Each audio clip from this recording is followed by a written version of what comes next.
Hi, I'm Lena. Welcome back to my channel and welcome to this massive vlog I've been making for 2 months. Excuse my voice, excuse my appearance. I'm still very much recovering from the flu, but since I had filmed this entire vlog for you, I did really want to bring it in a timely manner and all I had to do was film an intro. So this is the voice you're getting for the first few minutes of this vlog. But after that I am much better. What I wanted to do this year is challenge myself by making more themed vlogs, and this is the first one I am putting on the channel. I read all the winners from the Goodreads prize from 2022. I was considering just picking one of my favorite categories and read the shortlist, but I decided to read all the winners because I kind of wanted it to bring me outside of my comfort zone, meaning I read a lot of genres that I don't usually gravitate towards. So I'll show you all the winners. There are 2 books I'm not going to read because they're part of a series. If they were the first in the series I would have picked them up, but this was the fantasy pick, which was the second in the series, and YA fiction was I think the third in the series, which meant that I would have had to read 3 extra books for this list, and that just didn't seem doable for me. The graphic novel pick was also the 4th in the series, but since it was graphic novels I decided to just read them all. Prior to this vlog I read 2 of the books that won, so happy me, I didn't have to read the entire list, which there are quite a lot of categories. So I will chat to you about those 2 books in a minute, and then we can start reading all the other books. I had a lot of fun making this vlog, even though I didn't love all the books, clearly because it's so many different genres, but it was a really fun adventure and I hope that you enjoy going on this adventure with me. The memoir pick was I'm Glad My Mom Died by Jeanette McCurdy, and just like the rest of the world I really enjoyed this. I can't quite remember if I gave it 4.5 star or 5 star, but in my mind it is a 5 star. This is about childhood famous actress from the Disney Channel, Jeanette McCurdy, and this is about her relationship with acting, but especially with her mom, hence the title I'm Glad My Mom Died. There are a lot of things I liked about this book, but the main thing is the fact that it did everything it was supposed to do. The writing is very short and concise. It has a lot of short chapters, but we jump within different time points, and I think Jeanette McCurdy was really genius in tying together themes instead of writing her memoir in a chronological order. It does have a few content warnings, of course, of difficult family relationships, eating disorders. It's something to look out for when you read this, but it's as good as everyone says it is. The romance pick, I kind of was disappointed that I'd already read it because I love reading romance and I would have loved to read a romance for this one as well. But on the other hand, I really liked the one that won, and that was Book Lovers by Emily Henry. Book Lovers is a romance about 2 people who work together in the publishing field. Their first meeting doesn't go very well, and then our main character Nora and her sister go on a vacation, and there again she meets this man whom she had a very poor meeting, and they develop a certain friendship, and of course it's a romance, so things start happening. The characters are very deep and layered, and I think it's kind of Emily Henry's style to also add a lot of hardship and drama in her novels, which didn't need to be in there for me, but I appreciate it nonetheless. It was such a wonderful, dramatic, engaging read, and very sexy at times, which I truly appreciated in this book, so I truly support this winning. So I am now halfway through The Maid, and I'm enjoying listening to this book. It is about a maid, someone who works in a hotel and cleans in a hotel, and she really loves her job. I like the way that she describes her work and what her work means to her. The tone of the book really suggests that our main character is a neurodiverse character. I'm not really sure how I feel about the representation of that combined in the way that we discover the mystery through her. I definitely think it is interesting because we pick up on a lot of different things than she does, because in her interactions with different people she misses a lot of clues that most readers will notice. We actually get to know facts on the mystery before she does, which I think is interesting, but she's also portrayed as someone who is very one-dimensionally not clever, so I'm not sure how I feel about that. It is very slow going. I think the thriller part is not very present in this book, but I don't really need that. I'm having a great time. It's really fun so far, so I'll let you know how I feel about it once I finished it. I have finished The Maid, And I have to say I did quite enjoy this in the end. It was a 3-star for me. I think I would have enjoyed this more if it hadn't the mystery part, because it's been a few days since I finished it. I've already forgotten the entire mystery. I felt very lukewarm on the mystery. It definitely did not deliver, but I really did like the main character. The way she was written was so interesting and it was so fun to be in her world for a while. So yeah, this is a book that I would recommend if you think, based on the description of the novel and the genre, if it's really something you like. I can see why it won a Goodreads prize, because I can see how a lot of people would enjoy this. I just finished Hidden Pictures by Rekulak.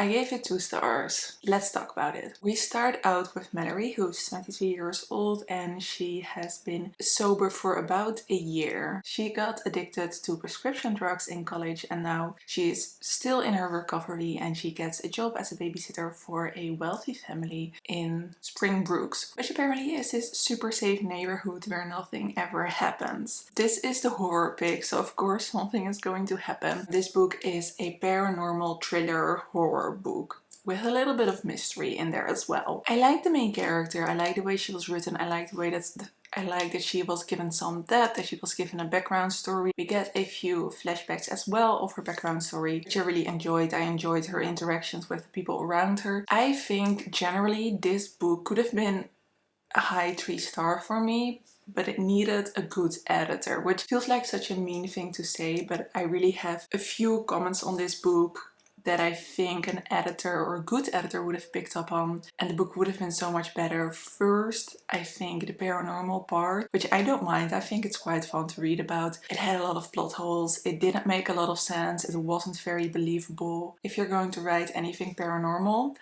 it needs to be very believable, especially if, like me, it is not something you personally believe in, but you enjoy reading in books or seeing on TV. It's so important that it is believable and that you can get on board with it, and in this book that really lacked. Another thing that I found quite troubling was the way that trans identity is discussed in this book. It is a very small part of the book. Later in the novel it is discussed, and I would want to give the author the benefit of the doubt that he just didn't really know what he was doing very well. It felt like he was pushing an agenda. I'm not the right person to say if something is transphobic or not. There were multiple Harry Potter and J.K. Rowling references in this book, and there are no other references in this book, which really made me feel like the author was trying to say something, and it had absolutely no place in this book. It didn't need to be in here. I think the way it was used made the plot weaker, so I think a good editor could have told him to just cut it out of the book, that it had no place in the book. I think it could have been again a 3-star, but those two elements really knocked the book down for me. I did have a good time reading it and I wanted to know the resolution, but it was quite a letdown and was also quite problematic. So I'm giving it a 2-star and not a 1-star, because the majority of the book I did enjoy reading, but this is definitely not a book I would recommend. Next up, I'm going to read The Office BFFs, this was nominated for humor, which I can use something funny right about now. I've only watched a sporadic episode of The Office, so I know the names of the characters, I know the storylines, but it's possible that this book is just really for hardcore fans of the TV series. I'm going to keep that in mind while listening and reviewing it for you guys. I'm just going to try to review it on writing and entertainment value, and hopefully we need a 4-star. Right about now, I do. I have finished the humor winner, and that was The Office BFFs, which I ended up really enjoying. This is just Angela, Kinsey and Jenna Fischer talking about their time on The Office, their friendship. It feels way more like an extended podcast than it feels like an audiobook, which makes sense because they started this as a podcast series. So I ended up giving this 4 stars, which I think is such a high rating, seeing that I'm not the core audience for this book. If you are a big fan of The Office, I would highly recommend listening to this because it is so much fun. Their friendship and their going back and forth is so much fun as well. I can only imagine how fun this book would have been if I had had the full context of everything they were talking about. And I think I now might watch every single episode of The Office. This morning I decided to go for the poetry pick, and I read about 1/4 of the poetry collection by Amanda Gordon. I have to say, so far I'm not that impressed. There are a few nice poems, poems that are quite beautiful, but overall I'm just not really connecting with the language a lot in this poetry collection. I think for me personally it's not lyrical enough, it is quite dry, which I can admire in itself, but it's not doing a whole lot with my imagination, with my just emotions and feelings or words. And I also am not enjoying a whole lot the way Amanda Gordon talks about COVID, because that is one of the core themes in this poetry collection. But that might change because I have now read the first part and I think there are 4 or 5 parts in the collection. So I will keep on reading that one. I also listened to I think the first chapter of Gallant by V.E. Schwab, which is the YA fantasy winner, and because I don't love The Invisible Life of Eddie LaRue, I was so scared that I wouldn't like it because it's the same author. But so far the description and the writing seems really great. I'm having a great time and the audiobook narrator is amazing. So I think I have to re-listen to the first chapter because I fell asleep. That's how relaxing it was. But it is a typical YA boarding school setting and there are definitely dark things going on. I will tell you more of the synopsis once I know more about the book, because I think it starts out quite mysterious. After that I only have the sci-fi left on script and I will have to really actively search for all the other books. Maybe I will have to find an app and take like a free trial to get audiobooks of some books or get the Kindle version of other books. And maybe I will just have to buy a few. I did also manage to get a few on my January TBR, so I'm pretty confident I can bring this vlog to you by the end of January. Fingers crossed.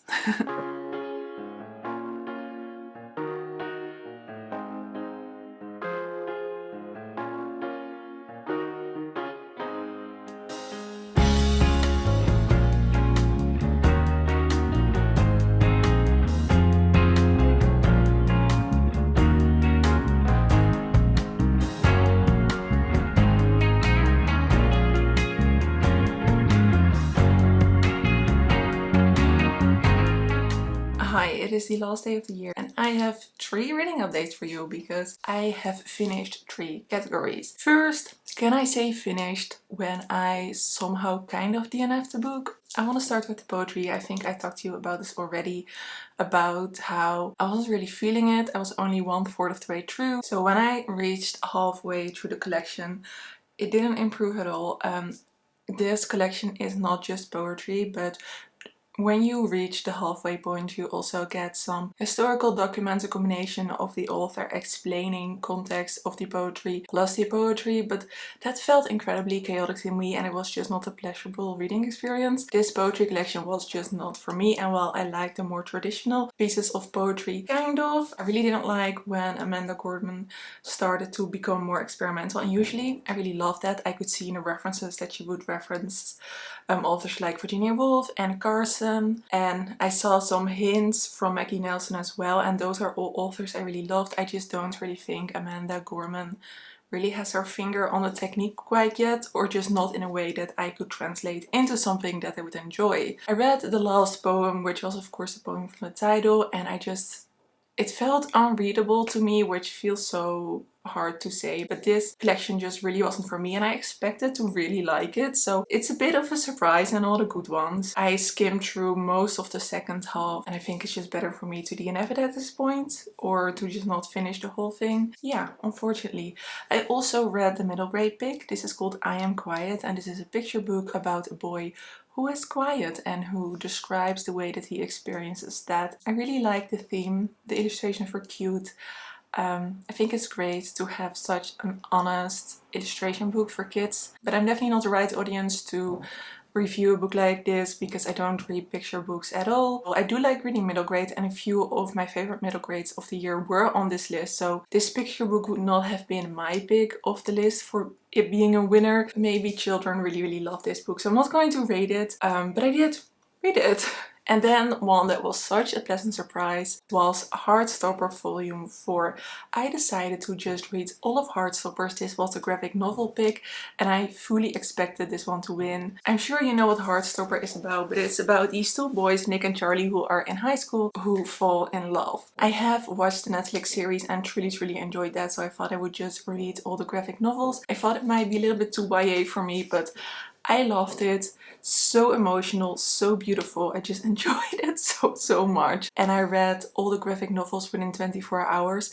My favorite one is 2, but for the sake of this video I will give 4 a little review because that is the one that won the Goodreads prize this year. 4 is much more of a dark and serious comic. We really follow one of the characters' journey throughout several mental health issues, which was incredibly heartbreaking to read, but I know that there are teens out there who go through these things, so it's not like out of place in a YA graphic novel because this is a reality for some teens, unfortunately. Whilst I have seen these issues with people in their 20s, I can only imagine how rough it is when you are in your teens, and I think Alice Oseman is incredibly brave for touching upon a subject like this and to make it the main plot of a graphic novel. So I thought it was incredibly well done. Totally understand why it won the prize. For me personally, it wasn't my favorite because I think what I wanted to get out of these graphic novels was not necessarily seeing myself in a graphic novel or seeing some issues addressed, because of course I'm 28 years old. I am not the target audience for these graphic novels. So I really liked 2, which was much more of a fuzzy romance compared to 4. But number 4 was again a solid one, just like all the others, and I gave it 4 stars. I don't know if it's self-sabotage to read this one while going into the new year, but I started listening to, I think this was the non-fiction winner, but I will correct myself if I'm wrong, and that is Brené Brown's The Alice of the Heart, which I will tell you what it is about once I'm going to review it for this vlog, but I am listening to that right now, and to Gallant, which was the YA fantasy pick, and I will come back to you in the new year once I have finished those 2 graphics. Hi, I have finished 2 books and I'm close to finishing another one, so clearly it's been a while since we chatted for this vlog. Shall I start with the 5-star? Let's do it. First of all, I so not expected this to be a 5-star. I wasn't even really excited to read it, to be quite honest. But this is Atlas of the Heart by Brené Brown. Brené Brown is a researcher on vulnerability and emotions, and I did see her Netflix special and her TED Talk. I will leave her TED Talk in the description down below if this sounds interesting to you. I would recommend watching it because I found it really, I want to say groundbreaking. I think that is kind of how it is perceived as well. This book is about how we experience emotions. Next to that, it is also about how we use language to express and process emotions. This book discusses all emotions that Brené Brown has found in her research and in others' research. She also uses some personal examples to, I think, make some theories come to life, because the base of this book is very academic, but whilst reading it, it is so easy to understand. And Brené Brown, I listened to the audiobook that she narrated herself, which I would definitely recommend because it is so helpful. Sometimes she says, okay, I'll just read that to you again so you can really understand it. And I know that she is such a popular author within this kind of non-fiction genre. I didn't want to love it as much as I did, kind of for the sake of that, but I feel like I have had multiple therapy sessions. I feel like I understand so much of my own emotions better, and of course some chapters I didn't really connect with because clearly those were not emotions that I experience often. Some parts were just so great to read, especially because you have like an experience or a feeling, and Brené Brown discusses how important it is to give a name to those things and to use language to express them. And I feel like this book has given me language and just some handles to talk about certain emotions that I didn't really know how to talk about, and I also didn't really know how important it was to kind of not keep them inside all the time but share them. And they now have a name, which I think is just amazing. I'm not saying like don't go to therapy, read this book. I have been to therapy multiple times, so for me this is just an addition to something that I've done in the past. It's definitely not something that you can use instead of. Like, please don't take that away from what I'm saying here. But yeah, this was really clever, really good. Yeah, 5-star read for me. Would recommend. Even if you feel like you're not really in the headspace to read about psychology or emotions, this feels very doable. I wasn't able to listen to a whole lot because it has so much information, so I listened to about an hour a day or something like that, so it took me a while to finish, but I'm really glad I read it and think I will buy the physical copy of it so I can get back to some parts that really spoke to me. So that is the non-fiction pick of the Goodreads list done. I don't think I've read any of the others, so I can't really judge if I think it is the best one. I like the one that won, so that is all that matters for now. I also read the YA fantasy one, Gallant by V.E. Schwab, and I was pleasantly surprised by this because I had heard so many people say that they didn't like it, and I quite liked it. I gave it 3.5 stars. We follow Olivia Pryor. She is a teenager and she's an orphan. She goes to school for the Maryland School of Girls, I believe. And on one day she receives a letter that invites her to go back to her family home, Gallant. But when she arrives, it doesn't really seem like anyone sent her that letter. And I just received some mail. When she arrives at Gallant, she discovers that there is a second Gallant where things are much darker, where there are way more shadows. We see themes of death and fantasy, different dark fantasy elements. It's all kind of what I want to say about it.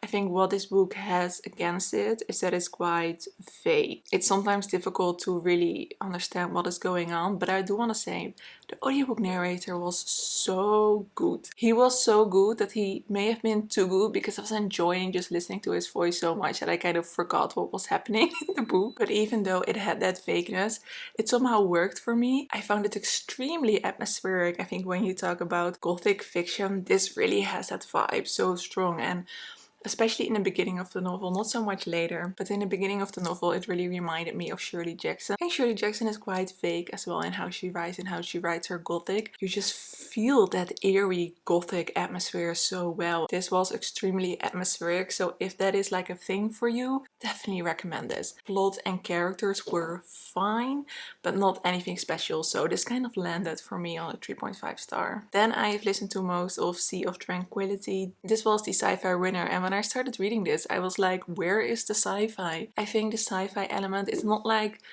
spaceships and a lot of other planets. Like, it's not that kind of sci-fi. The novel kind of feels like a collection of short stories where you follow multiple characters. I think the first character we meet is a man in the 18th century who moves from England to Canada. And then we meet someone in our current day, I think 2 months before COVID starts. And then we go into the future. But we all meet these characters and it's incredibly character-based. And I want to try sci-fi. I always look for the character-based sci-fi. So I think this could be like a sci-fi light for people who don't usually read sci-fi. So this is kind of perfect for me. I'm loving the writing so far. What I also like is that when we are in the future, it's very much based on how characters operate. And it has these little hints of what characters don't understand or what is not normal for them or what our life could look like. So the author has thought about what smartphones would do and how they would develop. She also thought about what the alphabet would look like, and I don't think I've ever seen anything sci-fi having discussed that, because there was this character who found a text from the 19th century and that was of course handwritten, and he said, what kind of alphabet is this? And the other character was a historian, looked at him like, this is cursive. It's just our alphabet. The character was like, yeah, I can recognize the letters, but it's so distorted. And I love those details. So I think this could be quite a high rating for me. I do think that all the characters we meet are kind of disconnected. This book has hints of time travel. I think it is also on the blurb. And I've seen a few hints here and there. I love this little puzzle. It's a short novel, so I feel like we're not going to get the complete puzzle. But I am feeling very entertained reading this. I would not recommend the audiobook because I am not loving the audiobook narrators. I would enjoy this more if I had a physical copy, but I do not own a physical copy. So I will listen to the rest of the audiobook and then I think I'm going to read tomorrow and tomorrow and tomorrow. One of my most anticipated reads of this vlog, and I will keep you updated.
finished Sea of Tranquility, and this was such an amazing surprise because I don't know if I've mentioned it in the previous clip, but I am not someone who gravitates towards sci-fi. I kind of like it in films, but in books it's usually a turn off for me when I see it in a description. This was so good. This was so good. I gave it 4 stars. It's probably more of a 4.5 star. I think I cannot say a whole lot more than I already said because I don't think they will be spoilers, but I think I would take away from your reading experience when you will read this if I tell you why I love this so much, because a lot of things that I experienced in the ending or in the second half while reading were things that made me appreciate the novel as a whole. Just as with romance, sci-fi also has some tropes that a lot of books tie into, and I really enjoyed the tropes that this book had. Although they were not that super obvious, I think they were done very subtle. I think this book in itself is very subtle. I think I will re-listen to the last hour again because I'm not sure if I've understood everything, which I think is a common thing in sci-fi. The author is so busy with trying to explain this future world and what has happened to humanity. It's, I think, worth reliving the last bit of the book to make sure that you have understood the whole journey that the author went on. Overall, this book is not big, and within the few pages that it does have, such a big story is told. I'm thinking what else I can say that will not take anything from your reading experience. Just expect a really clever, subtle sci-fi that is extremely character based but does have actual sci-fi tropes and elements present. If you're someone who does not necessarily gravitate towards sci-fi, I would also recommend it because I really enjoyed it as a sci-fi beginner, I guess. So once I finished listening to that one, I started listening to Bad Gaze.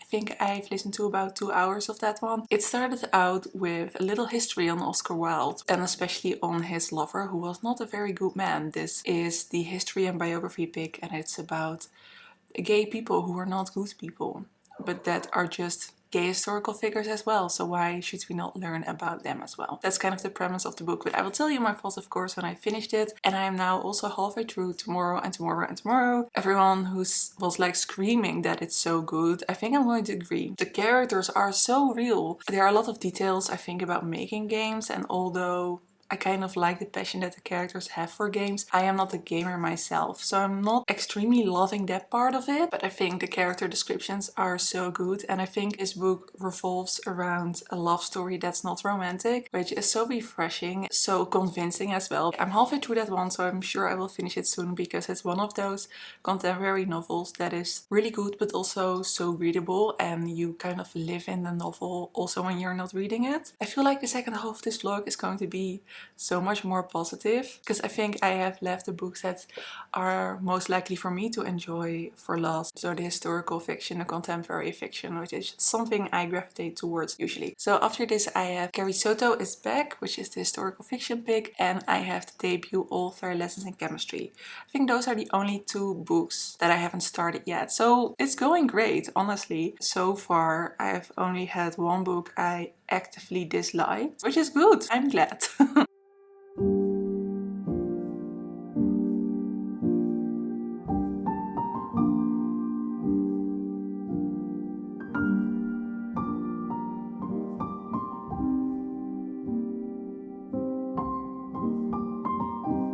Oh my god.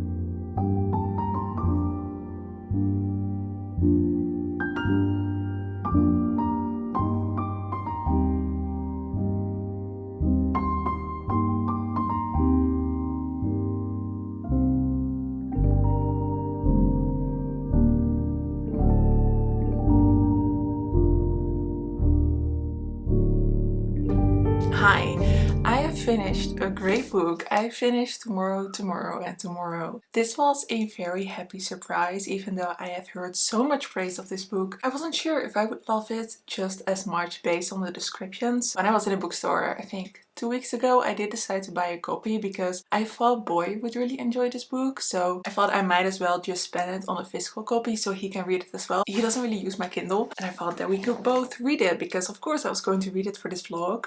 I gave this 4 stars. I am so impressed by the writing of this novel. The writing is my favorite thing. First, it's fast-paced, really engaging. It has that literary value where it's not just a chronological story, but the writing and the themes in the book are also used to represent the mental state of the main characters, which I cannot say too much about because clearly that would be spoilers, but I would love to talk about this book with people who've read it, because especially later in the novel, the concept of gaming becomes a representation of what is happening mentally to the characters. Although I appreciate like the passion the characters had for gaming and developing games, especially in the early 2000s and the late 90s, in which of course gaming was still such a small world. I feel like what I've learned from this book. I really loved the passion, but the details I didn't really care about because I think I've said before I'm not a gamer myself. But the way that gaming is used later in the novel, so clever. Really enjoyed that. These characters are so complex and layered.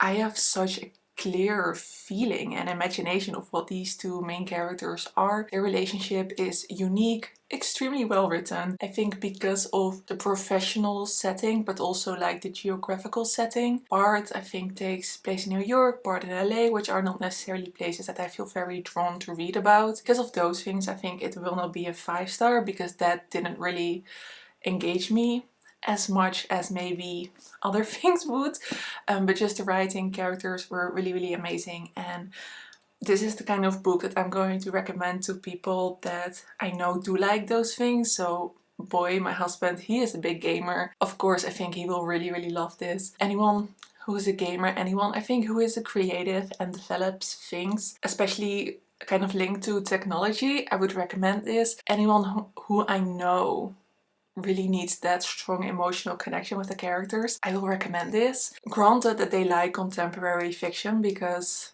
if you are not very big on contemporary fiction, I don't think you will love this. Even though of all those great elements, this is really for a contemporary audience. Based on the cover, I kind of felt like this would be sci-fi. I don't know why the cover told me sci-fi, but it's not. It's like a contemporary novel.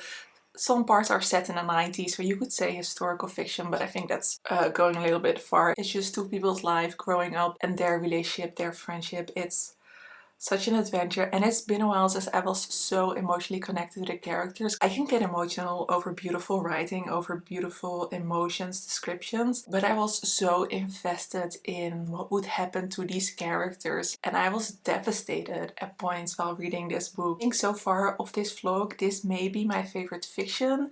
My favorite non-fiction is still Alice of the Heart. Really happy I read this. Happy I own it because I can now shove it in a lot of people's faces. But talking about great non-fiction, I am feeling more and more positive about this list as this vlog goes on, because I think, have I nearly finished it? I think I have about 30% left of the audiobook of Bad Case by Hugh Lemmy and Ben Miller. I can't remember if I told you what it is about, but if I've already told you, I'll just cut it out of the vlog. This is a non-fiction, a history that has different chapters, and every chapter is about a different gay person from history, and all these gay people are not good people. I think the premise of this book is that not just our heroes were gay people, but also our villains were sometimes gay people, and that it is also interesting to read about them and that their sexuality, or the way that it was interpreted back then to themselves, is also something that is interesting to read about. One of the most interesting chapters was definitely on the romance and how the Greeks saw gay relationships and how that also worked within class.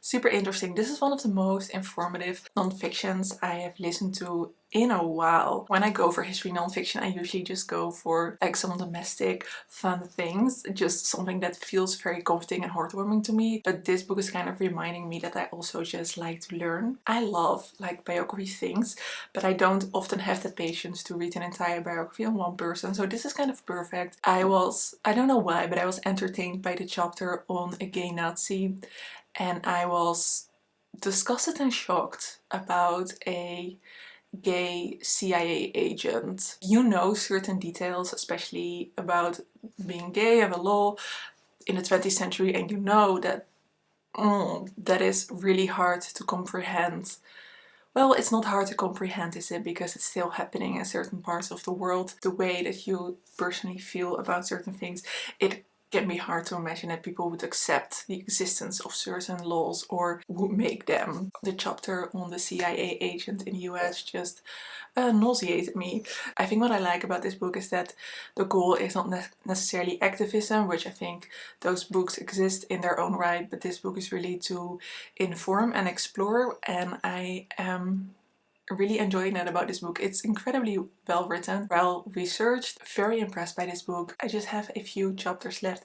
I will say most of these chapters are about gay men. I think we've only had one or maybe two chapters about gay women, which I would have liked to have seen a bigger balance within that, but I guess the premise of this book is that it's mainly about gay men, so I can't really fault the authors for that. But from a personal perspective, I would have liked also to read about a lot of bi and lesbian women. Having said that, I have also started lessons in chemistry, which I will chat to you about once I finish it, because I have slightly conflicting feelings about it and I just kind of need to see where it ends. But I will say it is an incredibly fast read. It goes so fast and it's so easy to read, which of course it will receive points for that. And then I just have the one book left and we have done this vlog. I also got a copy of this book physically because it was the same price as the ebook, so I'm just going to fill my shelves if I have the option. And that is Carrie Soto is Back by Taylor Jenkins Reid. So yeah, I think we're going to be done with this vlog really soon, kind of really depending on how engaging of a read this one is. It would be so sad if my last read would be like a 2-star. I have heard great things about this and I think the author is extremely popular. Didn't she? I think the author's last book also won the historical fiction prize. I have been massively enjoying this vlog. I think I will also do the witness prize, the short list, because a long list, like, that is too much contemporary for me. But I think I'll do the short list in May. So that should be fun. For now, I'm going to keep on reading and I'll let you know how I feel about the last 3 books, but I'm feeling incredibly positive.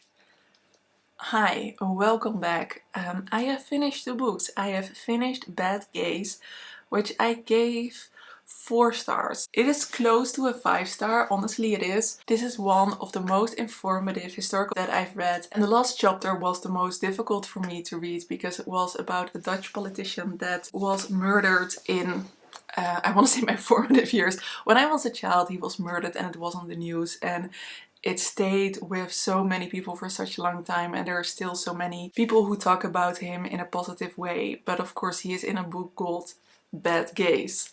And it gave me such an honest perspective on my own culture, because it says that in Dutch culture tolerance is one of the things that we pride ourselves for, and that is absolutely true. That is what Dutch people say they are. But within that there are still all the other problems that other European countries have as well, and it's very integrated in our culture not to talk about those things, which is of course highly problematic. And because it's not talked about so often, I'm talking about imperialism, I'm talking about racism. I wanted to hide under a table of shame, but that is of course part of the problem because it's integrated in my culture not to talk about it, whilst we absolutely definitely need to talk about it. But the funny thing is that in an earlier chapter the authors were talking about the double standards of anthropology, which, oh, that's a hard word to say. Problematic it is for one person to talk about a culture that is not their own, and how often simplistic that comes off, and how enraging that is for people to see someone come to you and tell you what your culture is like. I kind of had that experience of a British man talking about Dutch culture. Of course it does not have the same problematic elements as it often does with racism, but it's very raw to hear like an outsider talk about your culture in that way, especially when they are so incredibly right. And it made me upset with how my culture has educated me to think about certain things, and how it is up to me, an individual, to change that. Which kind of pissed me off, because it feels like basic knowledge. But of course we know European cultures are shitty this way and are wrong this way. The main thing I'm taking away from this book is how our values may have changed, but that doesn't mean that the core of how a society runs changes. I just learned a lot from this book, but I do think it is a very dense book. Like, informative is how I would review this book, but as a reading experience it is really quite dense, and therefore I don't necessarily would give it like a 5 stars as I did with Atlas of the Heart, which I thought was equally informative, but it was also just a very good read. And even though I will highly praise this book for what it is, the reading experience took me quite a while to get through. I feel like this is going to be a bit of a political update because these 2 books are quite political that I've read, and my pajama pants. Ugh! Yes, I was stuck with my pajama pants because, don't be fooled, YouTubers do not wear jeans. Or at least this YouTuber doesn't. Then I read on my Kindle Lessons in Chemistry, which I'm also going to give 4 stars. I mentioned in an earlier update that I felt conflicted about this book, and I still somehow do. I feel like I need to make a list of things I loved and I didn't love of this book. Right off the bat, if someone would ask if I would recommend this book, I would say yes. But there are some critiques I have on it, very simply. It was a great reading experience. I flew through this book. It is easy to read. It's super engaging. The writing is so incredibly fast. But I think the magic of it is that it doesn't compromise in a way that you get to know the characters in character development at all. This book is set in the 50s and we follow our main character, whose name I've already forgotten. Oh dear. No, Elizabeth Zott is the main character's name. And she is a chemist and a fierce feminist, and we follow her through multiple years as she has a child. In the first chapter we meet her daughter, and then in the second chapter we meet her years earlier where she says that she doesn't want to have children. That is something she knows of herself. So you know things are going to happen, and they're not going to happen as she had planned it. This book is fiercely feminist, which of course I love. But my only critique will be is that the feminism is a lot of telling, not a lot of showing. And that is just like, I think my comment on the writing, the feminism was laid on so thick. It was explained a lot. It kind of had a tone where it's supposed to give us a lot of new information.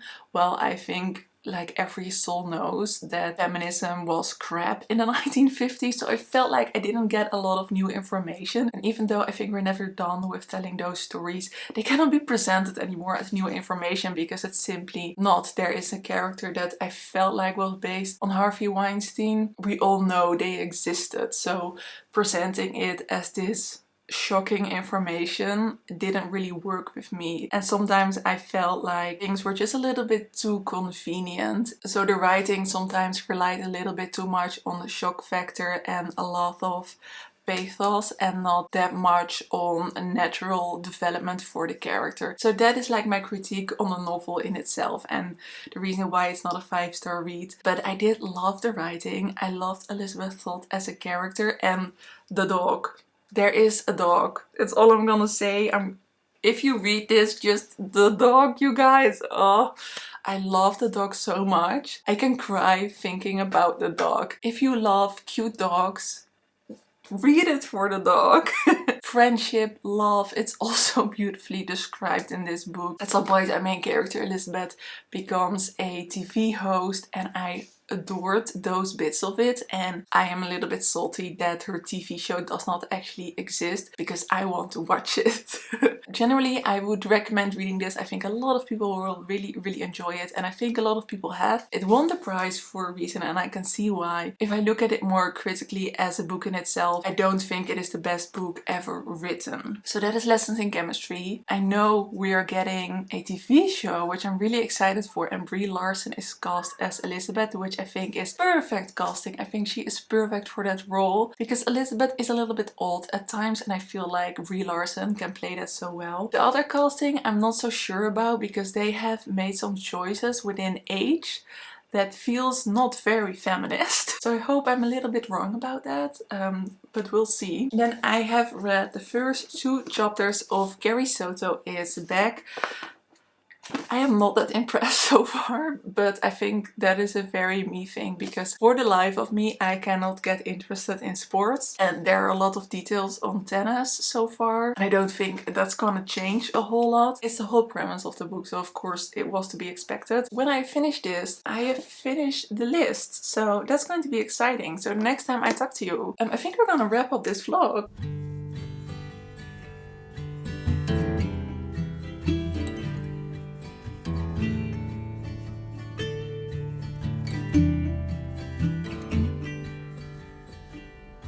Rusty red on her shoulder, I was cleaning her shoe when it clicked on the trot over in the bright morning dew. We brushed and we braided dandelions and chewed. It was a mutual arrangement we both saw. Hi, I have finished Carrie Soto is Back by Taylor Jenkins Reid. Reid or Reads? Reid. I have a few thoughts about this. Some positive, some negative. First off, this is about a tennis player called Carrie Soto. This mainly takes place in the 90s, where she is trying to make her comeback. She is 37 and that is quite old for a tennis player. And she decides she wants to do another round of the tennis games. Like, right off the bat, I know next to nothing about tennis. Also, to me, tennis is one of the most boring sports ever. I'm sure it is a wonderful sport to play, but I just can never get interested when watching it. Having said that, I am not a sports person in general. The only sport I've ever really cared about is with horses. So that is very different from tennis. So we follow Carrie and her father, who is her coach, when she's trying to make her comeback, and we also see her earlier in her career when she is younger, and she wins a lot of matches, and at some point I think she is the best tennis player, like with scores and everything. So I saw some similarities with Serena Williams, what I know, like with her father coaching her and everything. That is the setup of the book. Like I said, I really don't care about tennis as a sport, and there are a lot of chapters that just describe matches, so that was quite boring to me, and therefore this took me a little longer than I would have liked. All the tennis bits honestly were just kind of boring to me. I think the characters were not as well rounded as they could have been. I do like the fact that the author decided to write a very ambitious woman in sports that we don't need to like because of her personality, because the main thing about her personality is that she's ambitious and she is not nice at all. People call her different names, which I think is uncalled for in this situation. She is not generally a nice and kind person. She does a lot of questionable things, but we follow her because of her sport, and her sport is everything to her. I think the characters could have been made more human, less having a function in the story. Writing was fine, it's clearly from a well-practiced author. Overall, this book was quite boring to me. The only thing that really kept me reading and not DNFing this book was the relationship between Carrie and her father, which especially in the later bit of the book becomes really beautiful, and I teared up once. Did really like that, but then also I have to say Carrie's father is from Argentina, so they speak certain phrases in Spanish to each other, which makes a lot of sense for the context, but somehow the author decided not to translate those, and I find that so annoying. Why would you make the book more inaccessible than it needs to be? Putting in footnotes with translations, like how does that take away from your book? I don't understand the pretentiousness of that, and assuming that people speak Spanish. I understand that an American author might assume that people know some basic Spanish because it's taught in American schools. This author knows that her books are read all over the world, so don't be so pretentious and just add translations. I'm not bashing on the fact there's Spanish in this book because it makes sense within the context, but why not translate those bits? Because my favorite part of the book, their relationship, I could not understand everything of it. I guess if you're reading on your Kindle, you can just click it and it will translate automatically. But I'm not going to Google Translate sentences when I'm reading a physical book and grabbing my phone every time. I mean, come on. And also there is a romance subplot in this book, which I quite liked.